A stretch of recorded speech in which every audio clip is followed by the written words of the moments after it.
नमस्कार बच्चों, मैं अर्चना राजकीय वरिष्ठ उपाध्याय संस्कृत विद्यालय हाथोस में प्राध्यापक विज्ञान के पद पर कार्यरत हूँ।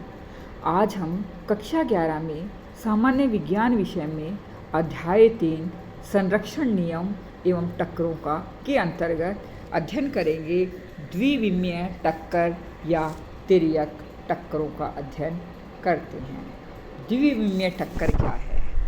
जब टक्कर करने वाली वस्तुओं के वेग एक सरल रेखा के अनुदिश नहीं होते हैं तो टक्कर के पश्चात वे वस्तुओं के केंद्रों को जोड़ने वाली रेखा की दिशा में न चले तो टक्कर द्विविमीय या तिर्यक टक्कर कहलाती हैं। जैसा कि हम यहाँ पर एक चित्र है 3.8, इसमें देखिए आप इसको देखें तो यहाँ पर M1 व M2 द्रव्यमान की दो वस्तुएं टक्कर से पूर्व XY तल में X अक्ष के साथ α1 व α2 कोण बनाते हुए क्रमशः V1 व V2 वेग से यहाँ पर U1 आएगा। U1 और U2 क्या आएगा? यहाँ पर U1 और U2 वेग से ये देखिए आप U1 U2 यहाँ पर ये सही करना है, इस वेग से गतिमान हैं।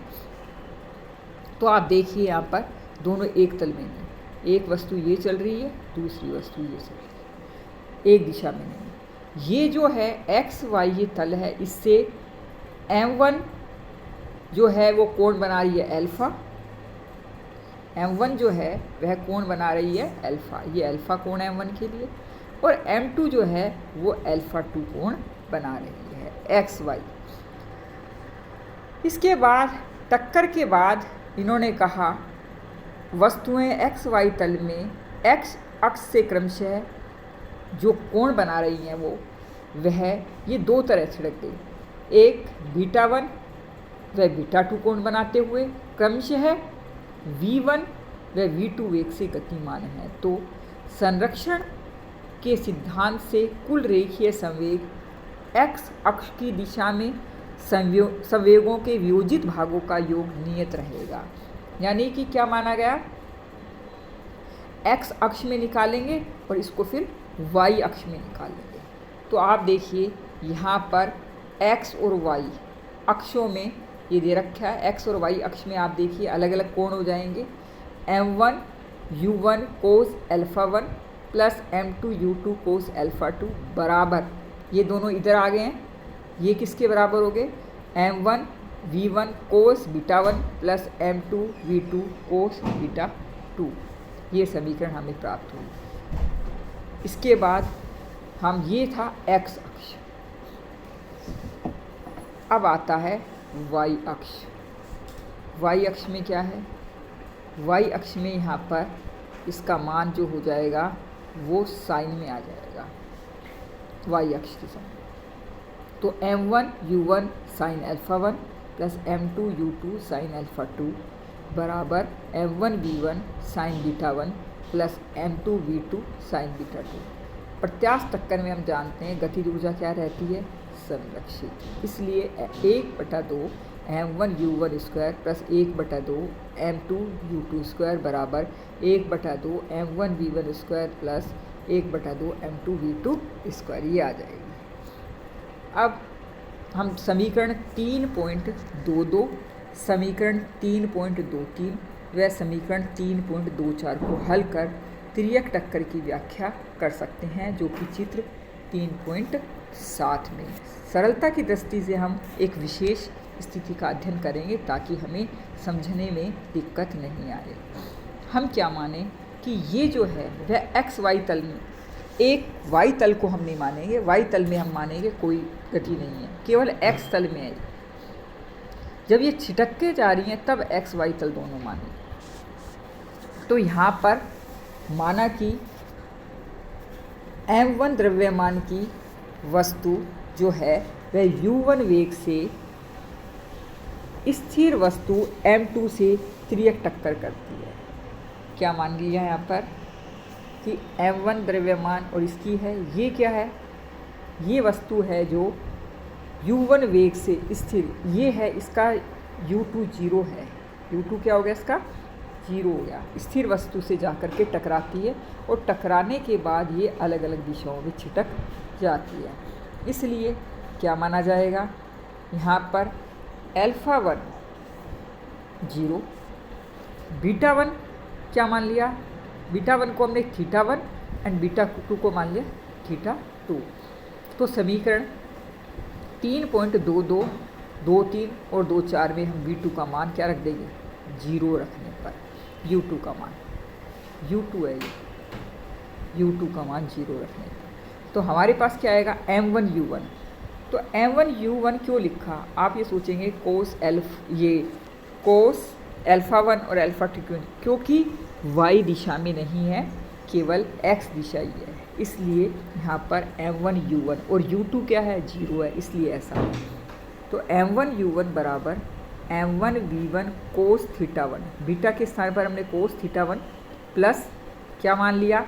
M2V2, ये बराबर नहीं है यहाँ पर, V2 कोस थीटा 2, ये समीकरण हमें प्राप्त हो गई। अब यहाँ पर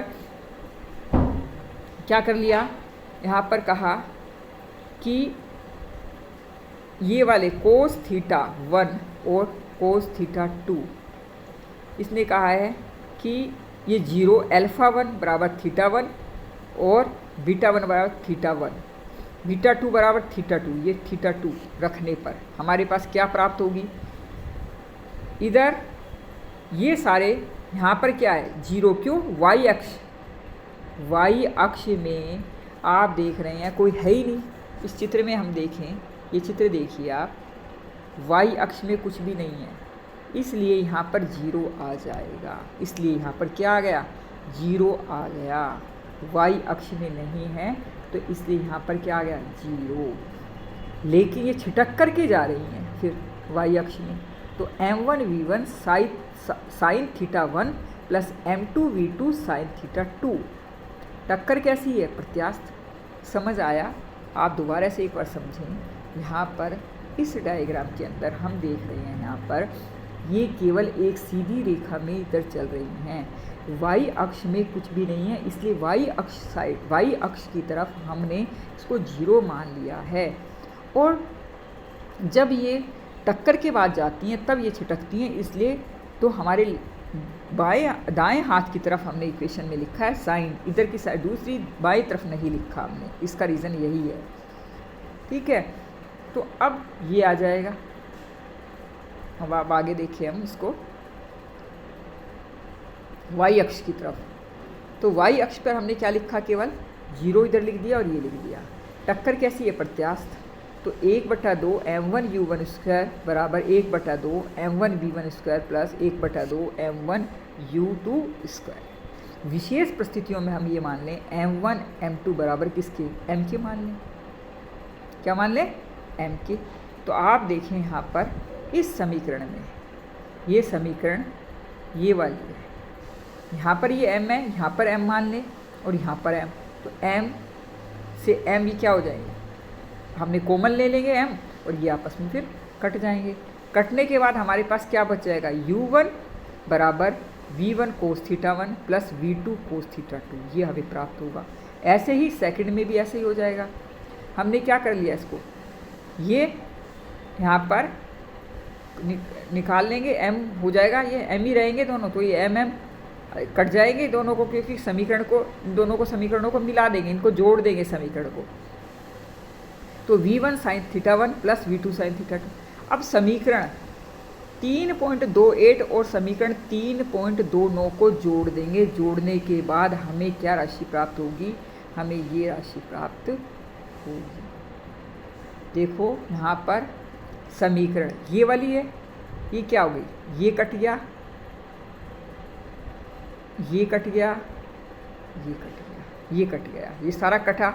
तो कटने के बाद आप देखें, इधर देखो, ये क्या हो गया? M1M, तो ये कट गया। तो हमारे पास क्या आ गया? ये आ गया ना, ये 3.27 में ये आ गई, ये वाली समीकरण बन गई, नई समीकरण, और ये समीकरण नई ये बन गई। अब इन्होंने कहा है समीकरण 3.28 और 3.29 को जोड़, इन दोनों को जोड़ देंगे। इनको का वर्ग कर जोड़ने पर, इनका वर्ग करके इनको जोड़ दिया, वर्ग कर दिएंगे तो क्या u1 स्क्वायर v2 स्क्वायर है ना। और इन दोनों को यदि हम खोलते हैं तो एक फॉर्मूला है जिसके अनुसार क्या आ जाएगा, v1 square plus 2v1 v2 cos theta 1 plus cos theta 2 plus sine theta 1 sine theta 2, ये होगा, और प्लस v1 स्क्वायर आ जाएगा। हम समीकरण 3.3 इसका उपयोग करेंगे तो हम क्या देखेंगे, यहाँ पर करने के बाद आप देखेंगे यहाँ पर इसमें भी यही है, इन दोनों में ये सब चीज़ें कट जाएगी, बचेगा क्या, केवल ये आएगा, ये बचेगा 2v1 v2 cos theta plus theta 1 plus theta 2 बराबर 0। ये यदि इसका मान इसने कहा है कि v1 0 नहीं हो और v2 0 नहीं हो, तो कोस थीटा 1 प्लस थीटा 2 का मान जो है, इसका मान कितना होना चाहिए, 90 डिग्री के, यानी कि वस्तुएं टक्कर के बाद किस गति से चलेंगी, एक दूसरे से कितने डिग्री का कोण बनाएंगी, 90 डिग्री का कोण बना करके चलेंगी, ये कहना चाहते हैं। इसके बाद आता है सटट या टक्करें। जब पिंड अथवा आवेशित सूक्ष्म कण एक दूसरे के निकट आते हैं तो उनकी टक्कर अन्योन्य क्रिया के कारण उनकी गति, दिशा या संवेग या ऊर्जा में परिवर्तन होता है। इसे अन्योन्य क्रिया की टक्कर या सटट कहते हैं। टक्कर के लिए आवश्यक नहीं कि वस्तुएं आपस में स्पर्श करें। टक्कर में निकाय के विभिन्न पिंडों के बीच संवेग ऊर्जा का आदान प्रदान अथवा पुनः वितरण होता है। इस प्रकार से कैरम बोर्ड में प्रहार से गोटियों का बिखरना, बिलियर्ड्स में मेज पर स्थित गेंदों के मध्य टक्कर, इसमें कैरम बोर्ड पर प्रहारक द्वारा एक प्रहार में लगाए गए कुल समय विराम से विराम तक के सापेक्ष दो गोटियों के संपर्क में समय क्या है, बहुत कम लगता है। टक्करें दो प्रकार की हैं, प्रत्यास्थ टक्कर, अप्रत्यास्थ टक्कर। ऐसी टक्करें जिनमें निकाय का संवेग, गतिज ऊर्जा दोनों संरक्षित रहती हैं, उन्हें प्रत्यास्थ टक्कर कहते हैं। दूसरी है अप्रत्यास्थ टक्कर, जिसके अंदर संवेग तो संरक्षित, यदि दो पिंड टक्कर के पश्चात चिपक जाते हैं और एक समान गति से टक्कर करते हैं, यह पूर्णतः अप्रत्यास्थ टक्कर कहलाती है, जिसमें संवेग संरक्षित रहता है लेकिन परंतु गतिज ऊर्जा में अधिकतम हानि होती है। बंदूक की गोली लकड़ी में धंस जाए, यह पूर्ण प्रत्यास्थ टक्कर होती है। धन्यवाद। ये लेसन हमारा कंप्लीट